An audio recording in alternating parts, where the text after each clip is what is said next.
Welcome back to the shop. We've got a couple of teak dining chairs in the shop that are in pretty rough shape. As you can see from this one, the back is just broken right off.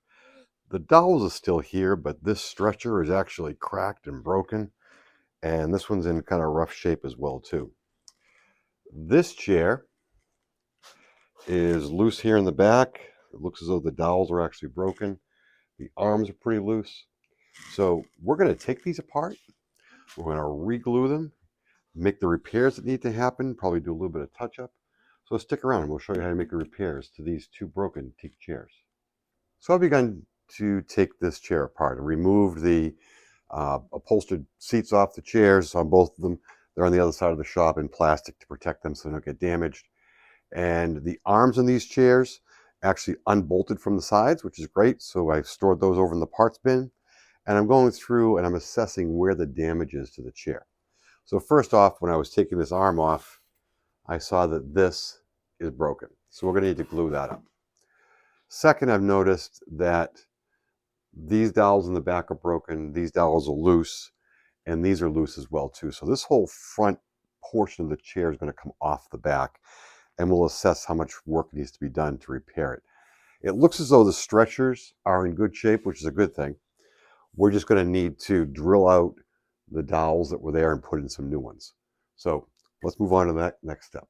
The front apron and the side apron disassembled very, very easily.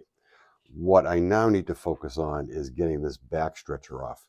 And while the glue block here is loose, this one is still a little bit tight. So I want to be gentle. I don't want to break the teak because if I had to replace this piece, it's very expensive for teak. So the trick to loosening up a glue joint is, for the most part, the manufacturers use Hyde glue when they glue joints together. And we're going to use Hyde glue when we repair this. But to soften Hyde glue, you just squirt in some vinegar. And the vinegar will soften that Hyde glue and allow me to open that joint up and get the dowel out. Doesn't take long. We just squirt it right down the joint.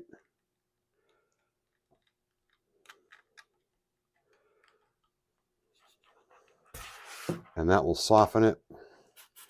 And then we'll use our little flat bar and very gently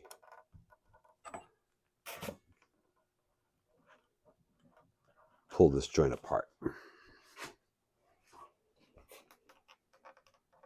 With some more vinegar and some persuasion, this stretcher is finally coming out. And these are actually in really good shape. So that's going to be a good thing. We'll just have to re-glue these in. So one of the things you have to be careful of is when you use vinegar to soften the Hyde glue, you have to work very quickly to get it out. Because what will happen is the Hyde glue softens, but then if you leave it too long, it rehardens. So I had to go back a couple of times, put some more vinegar in there, and eventually get it out. But we're going to clean up these dowel holes and kind of move on to the next phase of this chair. A requirement of every successful glue up is that once you get the piece apart, you need to go through and you need to remove all the old glue that's here. And because old glue will not stick to new glue. Now, technically, Hyde glue will melt into Hyde glue that used to be there, but it is always a best practice to remove all of the old glue before you try and apply any new glue. So we're going to go through all the chair parts and remove all the old glue. There's not a lot here. Manufacturers tend to skimp on glue. Why, I have no idea, but they do. But when we go through and we do it, we'll add plenty of glue back into the joints. And I just noticed on this one too, this is starting to peel up a little bit. So what I'll do is actually glue that down and remove the glue afterwards. This block's in good shape. And then while we're doing, our next step's going to be is to go through and drill out all these old broken out dowels. So now this dowel is in good shape. We don't have to worry about that one. But this one is broken off. So the first thing we're going to do is come through and just clean it up flush. because then what we're going to do is we're going to find the rough center of the dowel, and then we're going to use a drill, and we're going to drill out this old dowel. So the old dowels are 3/8, so I've got an 1/8 inch drill bit, and what I'm going to do is I'm going to drill down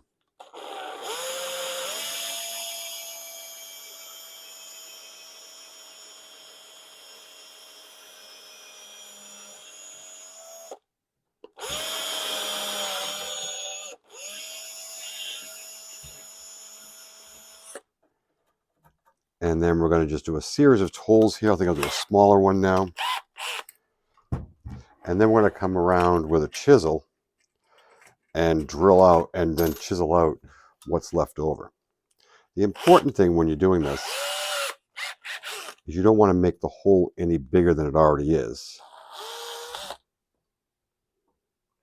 So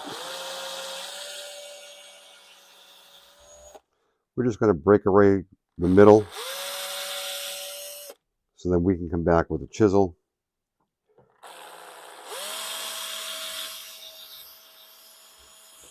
and break that dowel out.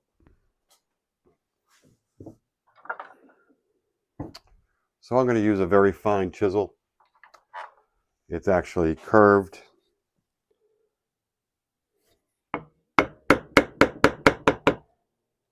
And you can see that the dowel is collapsing on itself.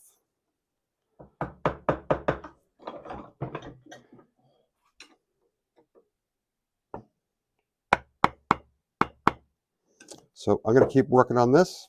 We'll use this chisel and we're going to dig that out. So once you've kind of drilled out most of the hole, you kind of break out the edges that are here. If you then take a pair of very fine needle nose pliers, chances are you're going to be able to pull the broken dowel right out of the hole. And you can tell by looking at it, one, it's kind of fallen apart from the stress. It's very dried out. And there's no, see that little bit of glue? That's it. That's all the glue the manufacturer put on that. So when we put the new one in, we'll make sure that we add a lot more glue than what the manufacturer did. So I've got about 6 or 8 more of these to drill out, and I'm going to go do that now. I'm going to now do the glue up of this broken arm, and you'll see some contraptions here with some blocks and clamps for the glue up. So this was a finger joint that broke, as well as a dowel joint. And it's on a very odd angle. So being able to clamp it, I require some clamping jigs here to get it square and get the pressure that I need. So now the glue that I'm using for this is a very clean break. So the glue I'm using for this is a PVA glue. It's actually Titebond 3. And I've chosen Titebond 3 as my choice for this for a couple of reasons. One, because it has a higher tensile strength than Titebond 2 and Titebond 1. The other reason is that Titebond 3 tends to dry on like a brown seam. So given the fact that this is teak, the glue line, if there is one, will be more of a brownish color of the chair itself. So I'm going to attempt to glue this up while I'm videoing. If I throw any cuss words out there, I'll be sure to edit those out. So, I'm dripping some glue here.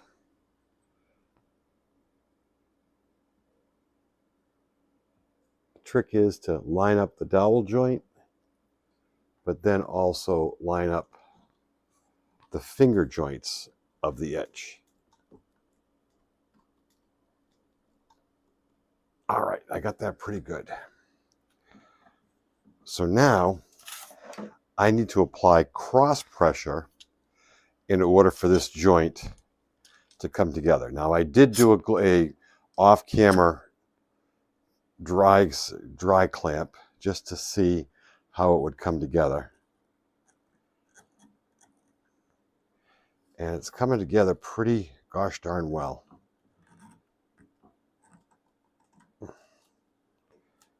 So I'm going to clean up some of that glue, and I'm going to bring the camera over so you can see a close-up of the glue joint that we've done. So here's the glue joint from the inside edge. And I'm just cleaning up all my glue drips that are here.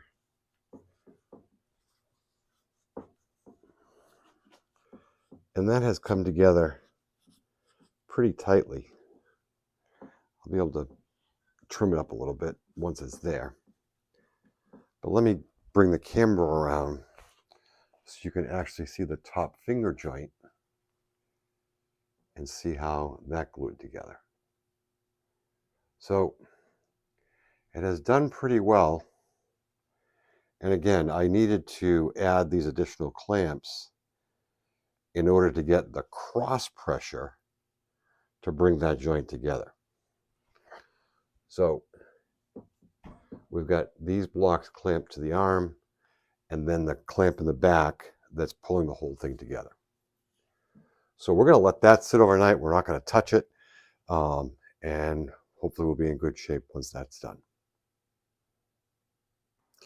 There are dozens of types of glues out there you can use to make repairs to furniture. And it really comes down to using the right glue when you're making a repair. Now, I'm going to post a link to a video that I made about which glue should you use and when. And this is a situation where this break on this stretcher is very wide open and there's some missing pieces. You can actually see right here how far down the split goes and that there's gaps in there. So using a Hyde glue or a PVA glue is not the solution for this type of repair. This type of repair, in order to fill gaps, you have to use epoxy. So I'm going to mix up some tinted epoxy that we can use to make this repair. But check out that other video that I have in terms of which glue should you use when. I've now glued this up with a tinted epoxy. I'll just give you a look of what the epoxy looks like before I put it in. That's what the tinted epoxy look like. So what I use is I use the G-Flex West System epoxy. They're not a sponsor. I just like their product. And what I did was I mixed it with a little bit of raw umber as well as some burnt umber in order to get the brownish tone of the teak. I then have Franken-clamp here wound up so that we can close up the cracks that are there and fill any of the gaps from that break. So we'll let this sit overnight, and then tomorrow we'll take the clamps off and see if we were successful. This may have been the most complicated of glue ups, where we kind of did the cross block. So let's see how we did on this one.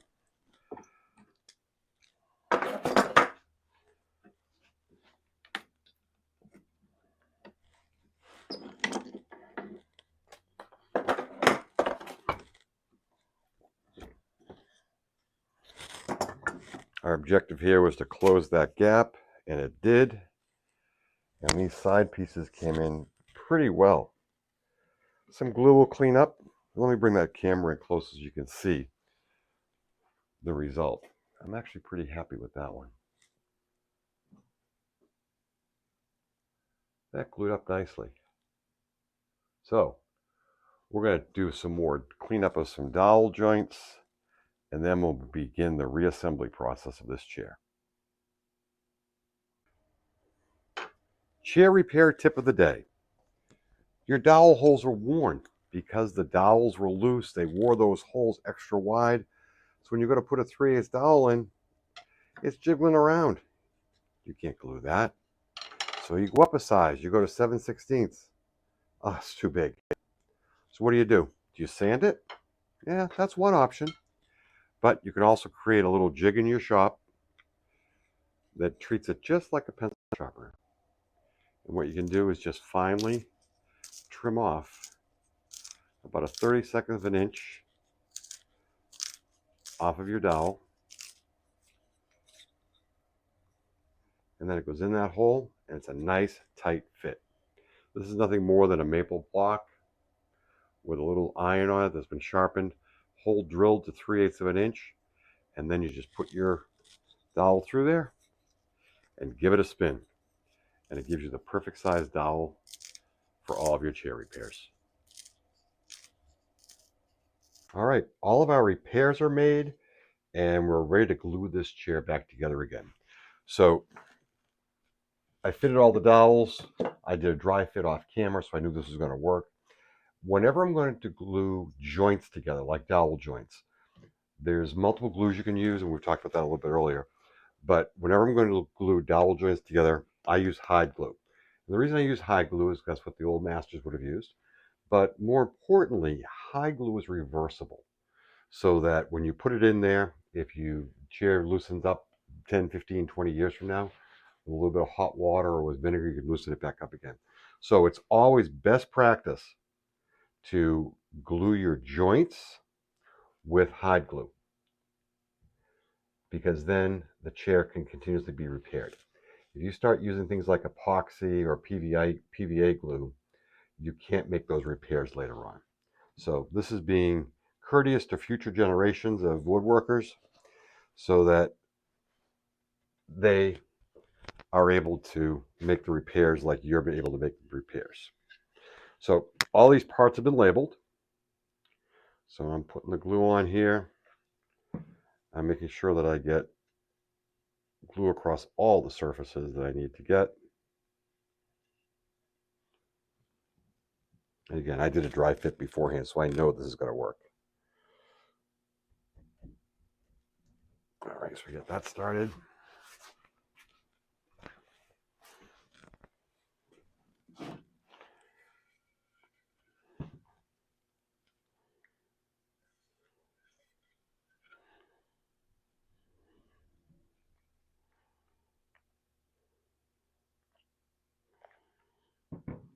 So if you actually talk to the manufacturers like Titebond or other glue companies, they will say that you only have to glue one side. And I'm sure that's probably right, but I always go that extra step and I do both sides, only because I want to make sure that it's a good, solid connection across the board.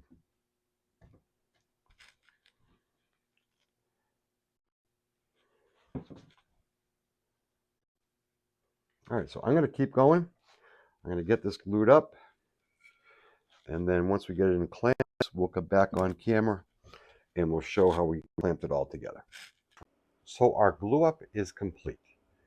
Now, what we glued were the stretchers down the sides and the apron across the front.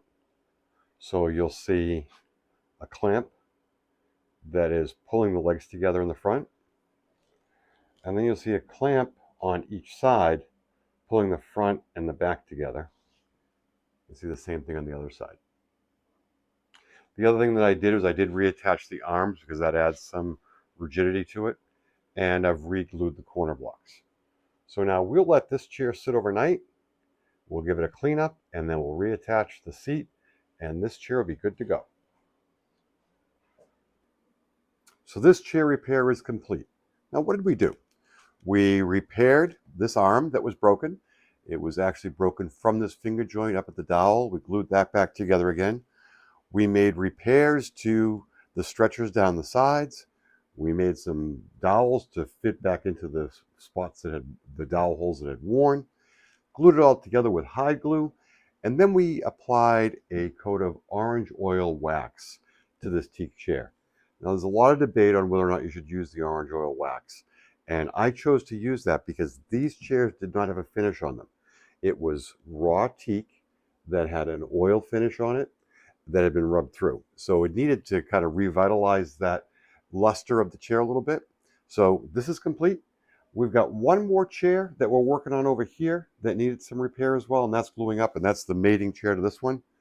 But all in all, this project is complete. I appreciate you watching the video. If you have any questions, please comment below. I'd love if you subscribe to the channel. And as always, thanks for tuning in to A.G. Johnson & Son Furniture Restoration.